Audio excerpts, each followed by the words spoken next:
Di awal bulan Februari 2022, masyarakat Indonesia dihebohkan dengan adanya penipuan bermodus investasi trading bernama Binomo. Kasus ini berawal dari laporan 8 orang ke Barreskrim Polri yang mengaku sebagai korban dari penipuan aplikasi Binomo ini. Kerugiannya tidak tanggung-tanggung, mencapai angka 3,8 miliar rupiah. Ini baru dari mereka saja ya, belum termasuk orang yang tidak melaporkan. Padahal sejak Oktober 2019, Badan Pengawas Perdagangan Berjangka Komoditi Kementerian Perdagangan atau Bapepti sudah menetapkan aplikasi Binomo ini sebagai entitas ilegal. Luar biasanya lagi, situs Binomo meski sudah diblokir berkali-kali oleh pemerintah, tetap terus ada dengan mengganti nama. Terakhir saya mengakses situs binomo.org pada tanggal 23 Februari 2022 dan sampai saat itu masih bisa diakses. Lalu pertanyaannya, kenapa ya orang masih banyak yang menggunakan aplikasi ini meski sudah jelas-jelas pemerintah menetapkan situs ini ataupun aplikasi ini sebagai sesuatu yang ilegal? Jadi apa sih sebenarnya Binomo ini? Apakah benar-benar investasi trading atau cuma akal-akalan saja? Lalu pertanyaannya, kenapa masih banyak orang yang terkena kasus penipuan atau investasi bodong padahal sudah jelas-jelas ini memakan banyak korban dan kerugiannya mencapai miliar rupiah? Semuanya akan kita bahas dalam Lensa Berita kali ini.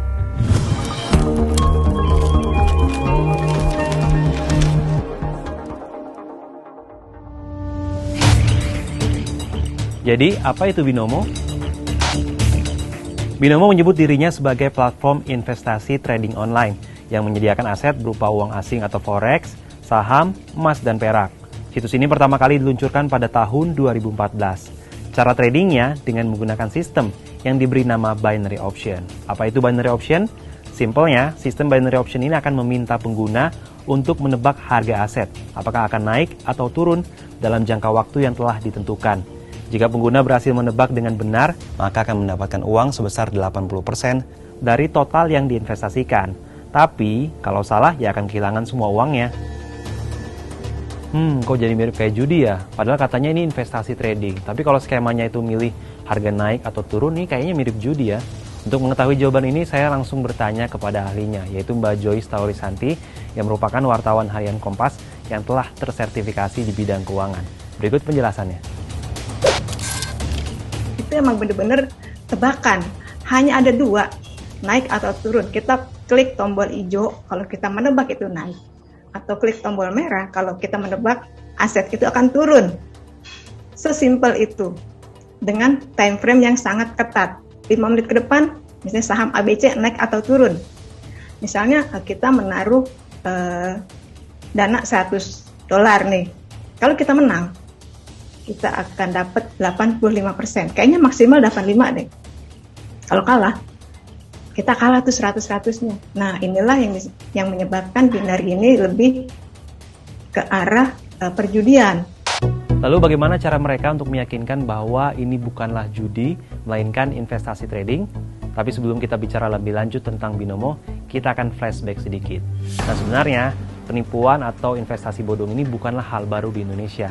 Hanya modus dan bentuknya saja yang berubah mengikuti perkembangan zaman dan teknologi. Kalau kita lihat dari arsip Kompas di tahun 1968, saat itu ada sebuah perusahaan bernama PT Sinar Semesta yang mengumpulkan dana dari sekitar 6.000 orang dengan nilai total uang yang dikumpulkan mencapai 900 juta rupiah.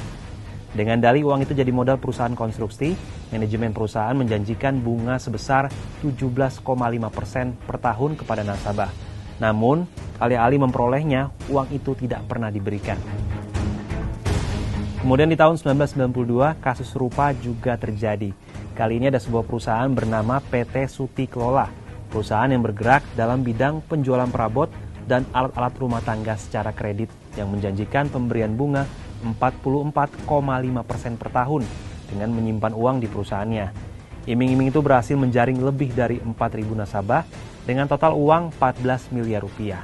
Namun sama dengan kasus serupa, pemiliknya kabur dan kemudian menggondol semua uang tersebut. 30 tahun berselang, kasus penipuan investasi bodong ini masih ditemukan. Mereka hanya berubah mengikuti perkembangan zaman dan teknologi.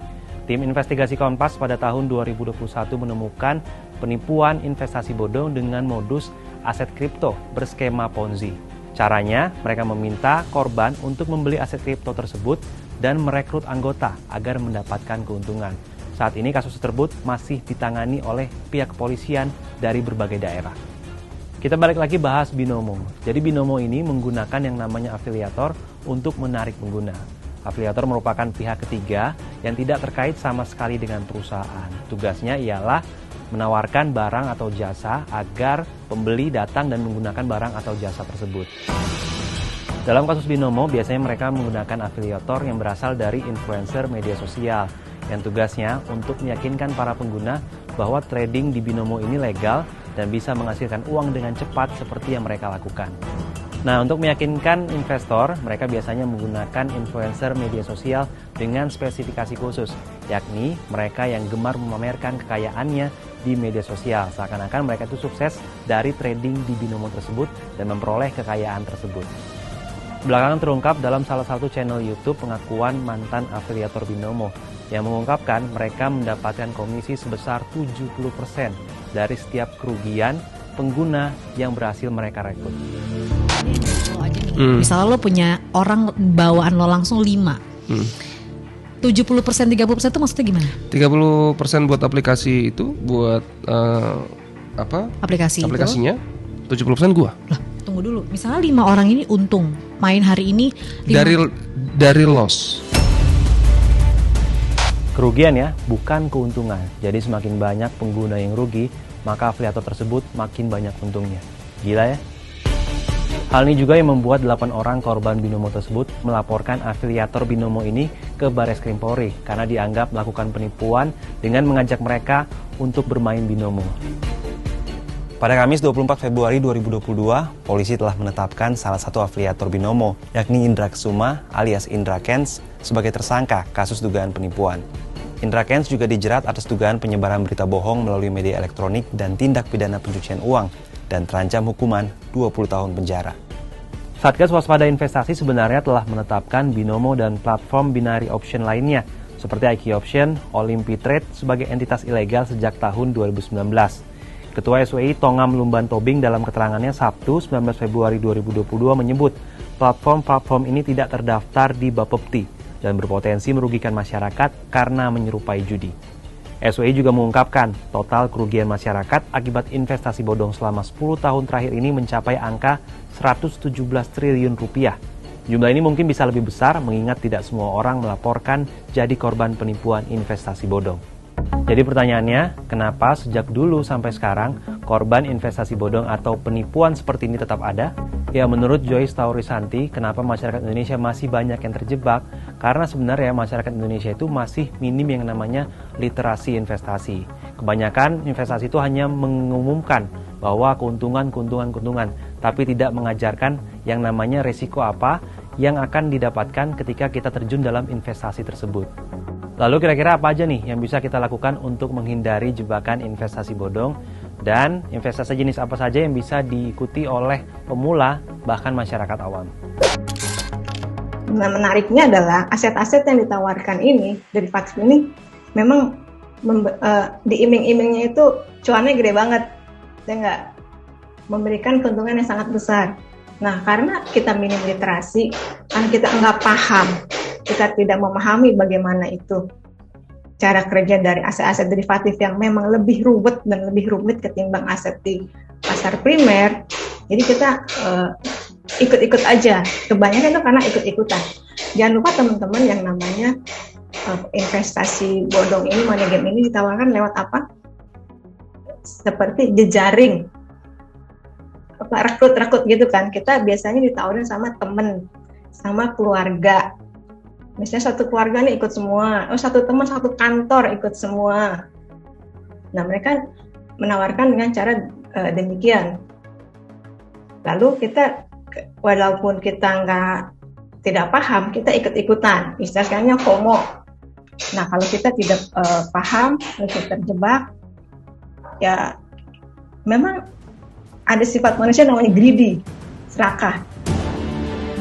Minimarket juga produknya banyak sekali, teman-teman bisa coba buat yang awal-awal nih, pemula yang sederhana dulu, ikut belajar. Misalnya teman-teman membeli yang namanya obligasi retail, itu kan 1 juta, terus dijamin pemerintah baik yang namanya pokok maupun bunganya dijamin sama pemerintah. Itu aman sekali dan bisa belajar. Lalu teman-teman juga bisa misalnya nanti investasi reksadana. Reksadana juga kan ada macam-macam tuh. Pertama mungkin investasi belajar dulu di reksadana pasar uang. Lalu udah agak ngerti, oke, naik kelas ke reksadana obligasi, lalu ke reksadana campuran dan seterusnya. Sekarang udah paham kan bagaimana caranya terhindar dari investasi bodong. Kemudian tadi juga sudah tahu investasi apa saja yang aman sesuai dengan resikonya. Nah sekarang tinggal kita tentuin nih mau investasi yang mana. Tapi jangan lupa sesuaikan dengan profil risiko masing-masing agar tujuan keuangannya tercapai.